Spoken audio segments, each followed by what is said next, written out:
আসসালামু আলাইকুম ভিউয়ার সবাইকে আপডেট জব নিউজ 24 চ্যানেলের পক্ষ থেকে স্বাগতম। তো ভিউয়ার সবাই কেমন আছেন? আশা রাখি সবাই ভালো আছেন। প্রতিদিনের আজকে নতুন একটি চাকরি বিজ্ঞপ্তি আলোচনা করার জন্য চলে আসলাম।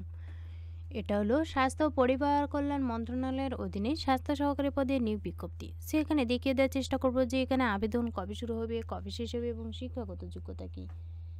এ সম্পর্কে ভিডিওতে আমি বিস্তারিত বলে দেওয়ার চেষ্টা করব। তবে ভিডিওটি শুরু করার আগে আপনাদের কাছে একটা রিকোয়েস্ট থাকবে, আপনি যদি এই চ্যানেলে নতুন হয়ে থাকেন তাহলে প্লিজ সাবস্ক্রাইব করবেন এবং পাশে থাকা যে বেল আইকনটি রয়েছে তাতে অলে ক্লিক দিয়ে রাখবেন, যাতে আমি পরবর্তী ভিডিও আপলোড দেওয়ার সাথে সাথে সবার প্রথমে আপনার কাছে নোটিফিকেশন চলে যায়। এছাড়াও আমি আমার চ্যানেলে নতুন নতুন ভিডিও আপলোড দিয়ে রেখেছি, চাইলে দেখে নিতে পারেন। তো চলুন দেখি।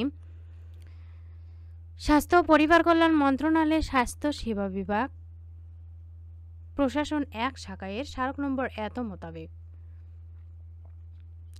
নিম্নবর্ণিত শূন্যপদ সময়ে জনবল নিয়োগের লক্ষ্যে জয়পুরহাট জেলার স্থায়ী বাসিন্দাগণের নিকট হতে শর্ত সাপেক্ষে অনলাইনে এই ওয়েবসাইটের মাধ্যমে অনলাইন ব্যতীত কোনো প্রকার আবেদন গ্রহণ করা হবে না।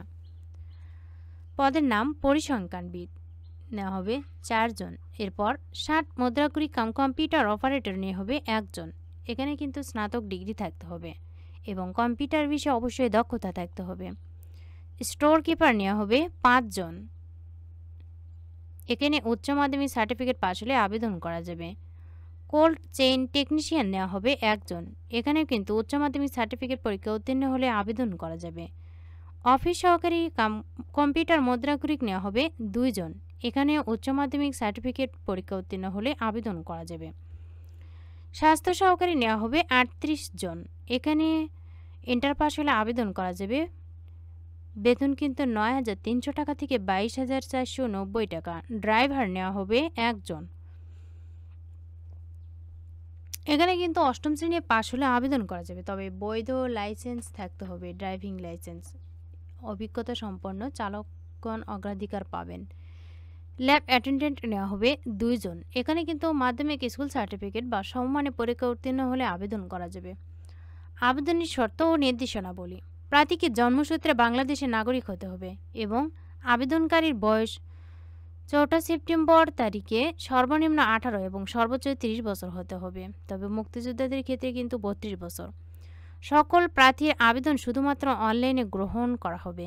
অনলাইন ব্যতীত অন্য কোনো মাধ্যমে প্রাপ্ত আবেদনপত্র সরাসরি বাতিল বলে গণ্য হবে। আবেদনপত্র লিখিত, মৌখিক ও ব্যবহারিক পরীক্ষায় প্রার্থীর স্বাক্ষর অভিন্ন হতে হবে, অর্থাৎ স্বাক্ষর একই হতে হবে। একই ব্যক্তি একাধিক পদে আবেদন করতে পারবেন না। 60 মুদ্রাক্ষরিক কম্পিউটার অপারেটর ও গাড়ি চালক পদে লিখিত পরীক্ষায় উত্তীর্ণ প্রার্থীকে নিয়োগ বিধি মোতাবেক সংশ্লিষ্ট বিষয়ে ব্যবহারিক পরীক্ষায় অংশগ্রহণ করতে হবে। ব্যবহারিক পরীক্ষায় উত্তীর্ণ প্রার্থীরাই মৌখিক পরীক্ষায় অংশগ্রহণের যোগ্য হবেন। আবেদনকারীকে তার সকল অর্জিত শিক্ষাগত যোগ্যতা বা অভিজ্ঞতার বিষয়টি আবেদনে উল্লেখ করতে হবে।